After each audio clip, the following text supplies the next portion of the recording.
What's up, guys? Luno from XS here. I wanted to reiterate some things about last night's UFC. I didn't have good quality video because I was up in the mountain. I was streaming it, and I wasn't able to actually, because I couldn't have two devices, because I was streaming it off of my cell phone, so I couldn't film myself reacting. That's why you got my afterthoughts, basically. But there was it was a great night of fights, and there was this family that stopped by to watch the fights with me on my iPad because they hadn't watched MMA since Chuck Liddell was champion. I was like, wow, that was a really long time ago. But anyways, I just wanted to run through the fights one more time and my thoughts on them. Diego Sanchez versus Michael Chiesa. I still, like what I said on the first video, I still believe I am not impressed at all. Yes, Diego Sanchez is a great grappler. He's not a great striker, but he's very dangerous with his strikes. And Michael Chiesa clearly outsized Diego Sanchez. And all he did was just hug him. I mean, he grappled and was trying submissions and stuff, but I'm saying, like, he was so afraid to stand up with Diego Sanchez that any chance he got, he would wrap up Diego and try and get it to the ground and really not. I mean, he dominated, but to me, he didn't. I feel like he should have finished. In order to beat an old guy like Diego Sanchez, because he's 37 or 38, something like that, in order to get something out of that fight for Michael Chiesa, he needed the finish, because Diego Sanchez apparently has never been finished. He needed the finish, and he didn't do that. He just basically smothered an old guy, and that was about it. It tells me that Michael Chiesa will more than likely, I'm not going to say never, but more than likely he won't fight for a title shot, because the guys in the 170-pound division, yes, Michael Chiesa is a big guy, but the guys in the 170-pound division not only are insane wrestlers, they are insane strikers. And Michael Chiesa showed that for a long guy with a long reach, very lanky, he has almost zero striking ability. He showed that in that fight. Now, if I was somebody in the top 5, I would not be scared whatsoever of Michael Chiesa. I'd be like, okay. I think he struck a few times just to lead it into the takedown, because Diego got back up and was preparing for the clinch, but Chiesa whooped him up, you know, and then went to the clinch. But Michael Chiesa, I do not believe will ever be a champion because of that fact. He's like Ben Askren. He has zero striking. I mean, he has, from what he showed in the little snippets, he had decent striking, but just to be that fearful of striking with Diego Sanchez, who is not a good striker, it just tells me that Michael Chiesa won't beat the top 5 guys. I mean, could you imagine him doing that to Robbie Lawler or any of the other guys?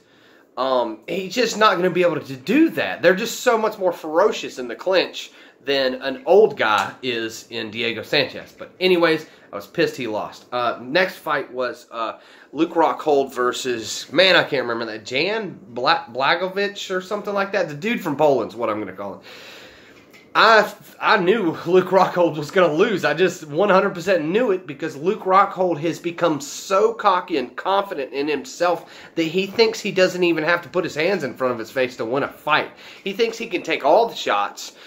He thinks he can just, like, he believes. He actually truly, I feel like this, he's a very naive person, or not naive, he's very full of himself, and I believe that he thinks he's actually unbeatable, even though he's lost so many fights. Like Dana White said, he has had his jaw broken twice. I was 100% not surprised. I didn't go, ooh, or anything when he got knocked out, because I was like, yeah, he just does it. He's too cocky. He gets in guys' faces and lets them punch him. And they knock him out, and he just never learns. And that was the crazy thing that the commentators were talking about, that apparently his camp will just never learn to teach him to keep his hands in front of his face, which was not surprised by that whatsoever. But let me take a sip off the old beer.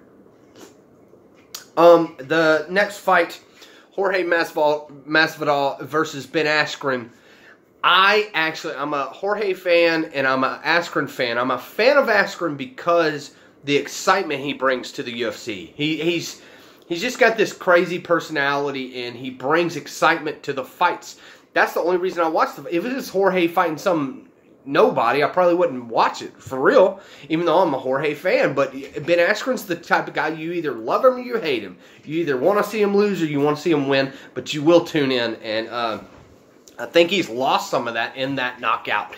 The next fight he gets in is not going to be as hyped up or popular because of that vicious knockout he got. Jorge Masvidal, crazy how far he's come.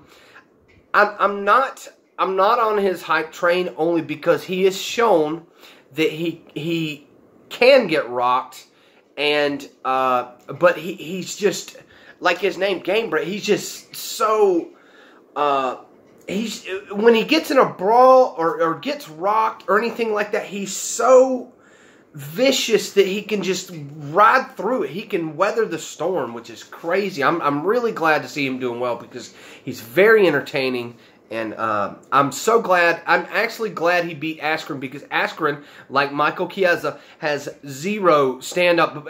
Not that they can't throw punches or they're not good at throwing punches. It's just they're so afraid of the stand-up that, and Jorge knew this. Like, okay, the first thing that's going to happen is Askren's going to go for a takedown. So I'm just going to drive my knee into his face and see what happens. And Askren had to have known this. Like, okay, he knows I'm going to go for a takedown. He's probably going to throw a knee.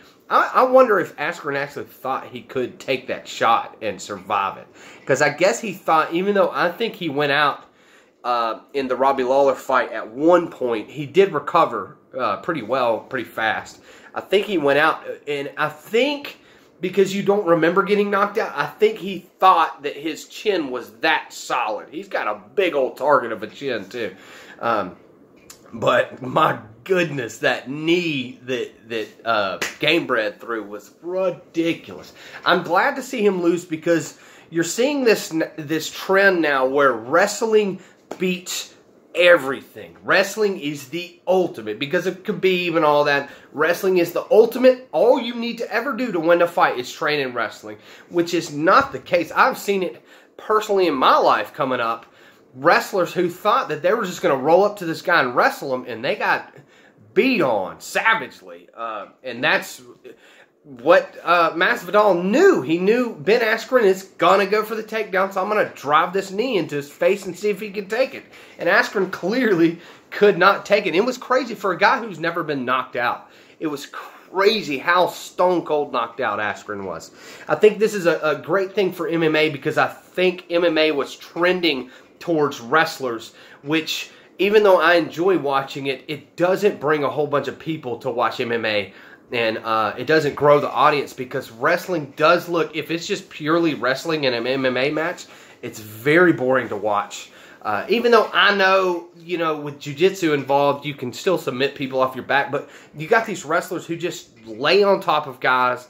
They do work and they do punch, but it's very boring to watch. And I hate that. And somebody's going to call me a casual fan. You call me a casual fan. Are you a professional fan? Like, are we fighting amongst the peasants here? And you're not even saying, well, I'm a fighter. I'm a professional fan. That's ridiculous. But I'm just saying, but watching just strictly wrestling in MMA is boring because it's a lot of pressure. And it just doesn't look great. Jiu-jitsu is fun to watch when it goes to the ground. Wrestling is not so much unless it's mixed with ground and pound, which Askren's not really known for that. Khabib's fun to watch wrestle people because he beats their face in. George St. Pierre was the same way. He would get guys to the ground and beat their face in. And that was fun to watch. But strictly, like Ben Askren does, just strict wrestling, so boring to watch. So I'm glad that Jorge Masvidal kind of showed everybody, like, okay, you're a wrestler. You're going to try and take me down. Well, hey, striker, my striker buddies, just drive a knee into their forehead. And that was great. Okay, so the co-main event, Holly Holm versus Amanda Nunes, or Nunes, or whatever. That was pretty awesome. Holly Holm looked afraid. Like, and I don't mean that she was scared to fight. She just looked like a deer in headlights. She didn't look comfortable. She was very, extremely stiff. And I'm like, Amanda Nunes is very fluid. She's like Bruce Lee when he said, you got to be like water. You fill the cup. You become the cup. Amanda Nunes is that. She's so comfortable and just calm and can flow. And Holly Holm looked incredibly stiff. She looked like a mobile punching bag, and that is what she became, was a mobile punching bag. And I was not surprised. Once I saw her come out so insanely stiff, I was like, she's going to get knocked out like that. She is just a target waiting to happen. But and it ended up happening. I wasn't surprised by that. I was, the main event, John Jones versus Thiago Santos. I hope I'm saying his name right. Whatever. Really good fight. I'm bummed. I know John Jones thinks that he is the cause of the knee, and I don't think he is. Apparently, from what Joe Rogan was saying, this was an issue that Thiago had for a while, and it got really bad during the fight. I guess he tried to twist and do something at one point, because he does like throwing kicks. He does like throwing spinning stuff like John Jones does, but I think he might have popped his knee or did something to his knee. And John Jones thinks it's like in the Robbie Lawler fight when Tyrone Woodley versus Carlos Condit. I've watched that so many times trying to decide whether it was Carlos Condit spinning on it or it was because I think Tyrone kicked one of his legs or something. But whatever. Anyways, Thiago Santos did amazing versus John Jones. I know I hate to say this because all the pros come out and say, nope, John Jones won. Thiago, even though John Jones had the pressure, he owned the octagon, Thiago looked to be landing the more serious shots. And I know that, I'm pretty sure that John Jones, I haven't looked at the numbers, but I'm pretty sure he out-threw Thiago. But I don't think he really hurt Thiago. I know when he checked that kick of Thiago's that Thiago was hurt, but because it does a shin to shin. Have you ever hit your shin on something? It hurts, but I really just didn't see that. I do see the split decision. There was a lot of people saying that they saw a unanimous decision for John Jones, which is ludicrous. But I'm kind of tired. I wasn't even impressed by the John Jones fight. I didn't even really care. I bought the pay-per-view because of I wanted to see Luke Rockhold because he's a big draw. I basically wanted to see him get knocked out. I wanted to see Diego because I like Diego Sanchez, and I wanted to see Jorge Masvidal versus Ben Askren because I like both of them as fighters. The Amanda Nunes fight was kind of like the icing on top. I wouldn't buy a pay-per-view just built around them, but it was great watching them because Amanda Nunes is ridiculous. But the John Jones thing, I was just like, whatever. I was half watching it. I got up and like talked to the people who were watching it with me for a little while. Nobody was really interested in that fight as much as they were the rest of the card. Nobody really cares at this point because John Jones continues to fight older, smaller fighters, and nobody cares. It's like, okay, you can beat up someone older and smaller than you. That's great, dude. You know, nobody cares at this point anymore. But there are a lot of young dudes coming up right now that look like they could tear John Jones up, but we will find out. Anyways, I was not impressed by John Jones' performance.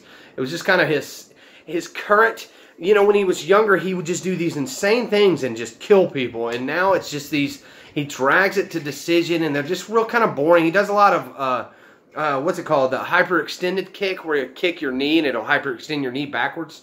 He does a lot of that, and which is stuff that won't end the fight right then, which it hasn't with him. It'll just cause long-term damage. Like when you're 80, all of a sudden your leg will just snap in half. So it's not even something that'll end the fight immediately. He just doesn't. He just looks out point, and it's really boring. And I'm just not. I have not bought a lot of John Jones's fights because his new form is just kind of boring. He doesn't get in there and do crazy stuff. But I even wanted him to, you know, he does his crawl thing because he copies Anderson Silva. He does a little crawl thing. He didn't even do it that long. Be weird, dude. You're a weird guy. Be weird. Crawl all over the ring, you know, till y'all grapple or something.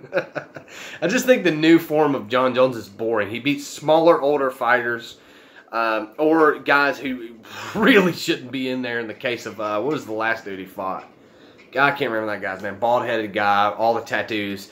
He looks black, but he's white. It's the weirdest thing ever. He looks like a black guy, but he's white. But yeah, he just beats either nobodies you've never heard of or small old guys.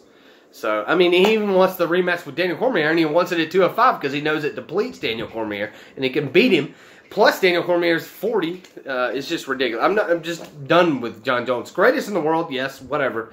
I'm just kind of done with him. I won't buy his fights if it's built around just him, and I haven't in the past. But anyways, I don't know. Y'all let me know your thoughts down in the comments below. Let me know that I'm wrong and all that stuff, and that you're a professional MMA watcher, and I'm only a casual watcher. But anyways, appreciate y'all watching. Check me out, SoundCloud, Instagram, Twitter. Like always, check me on the streets.